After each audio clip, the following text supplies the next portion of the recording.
പാലക്കാട്ടുകാരുടെ special ഐറ്റമാണ് കേട്ടോ. കല്യാണ തലേന്ന് മാത്രം കിട്ടുന്ന ഒരു കറിയാണ് കോഴിയും കുമ്പളങ്ങയും.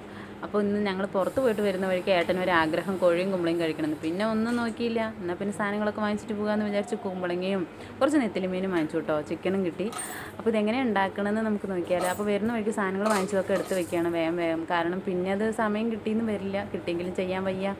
അപ്പോൾ പിന്നെ വേഗം നമ്മൾ ചെറിയുള്ളിയും വെളുത്തുള്ളി ഇഞ്ചിയൊക്കെ വൃത്തിയാക്കി എണ്ണ ഒഴിച്ചു. ചെറിയുള്ളി വെളുത്തുള്ളി ഇഞ്ചി ഇട്ട് നന്നായിട്ട് മൂപ്പിച്ചതിന് ശേഷം ഗരം മസാല സ്പൈസസ് എല്ലാം നമ്മൾ ആഡ് ചെയ്തിട്ട് നന്നായിട്ട് വഴട്ടിയതിന് ശേഷം അതിലേക്ക് ആവശ്യമായ മുളക് പൊടി, മഞ്ഞൾപ്പൊടി, മല്ലിപ്പൊടി ഇട്ട് നന്നായിട്ട് വഴട്ടിയിട്ട് അതിലേക്ക് നമ്മൾ കുറച്ച് മല്ലിയിലയും കറിവേപ്പിലയും ഇട്ട് നന്നായിട്ട് വഴട്ടുക.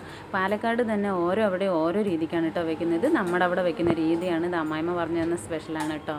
ഇട്ട് നന്നായിട്ട് വഴട്ടിയതിന് ശേഷം അത് ചൂടാറാനായിട്ട് മാറ്റി വയ്ക്കുക, അരച്ചെടുക്കണം കേട്ടോ. അത് പിന്നെ അതിനാവശ്യമായിട്ട് കുമ്പളങ്ങയും വലിയ ഉള്ളിയും തക്കാളിയും നമ്മൾ കട്ട് ചെയ്ത് വെക്കുന്നുണ്ട്. ഒരു പാത്രത്തിൽ എണ്ണ ഒഴിച്ച് നമ്മൾ മല്ലിയിലയും കറിവേപ്പിലയും ആദ്യം ഇടുക. പിന്നെ നമ്മൾ വെട്ടി വെച്ചിരിക്കുന്ന വലിയ ഉള്ളി തക്കാളി ഇട്ട് നന്നായിട്ട് വഴട്ടിയതിന് ശേഷം നമ്മൾ കഴുകി വൃത്തിയാക്കി അരിഞ്ഞ് വെച്ചിരിക്കുന്ന കുമ്പളങ്ങ ചേർക്കുക. ചിക്കനും ചേർത്ത് നന്നായിട്ട് ഉപ്പിട്ട് വഴട്ടുക.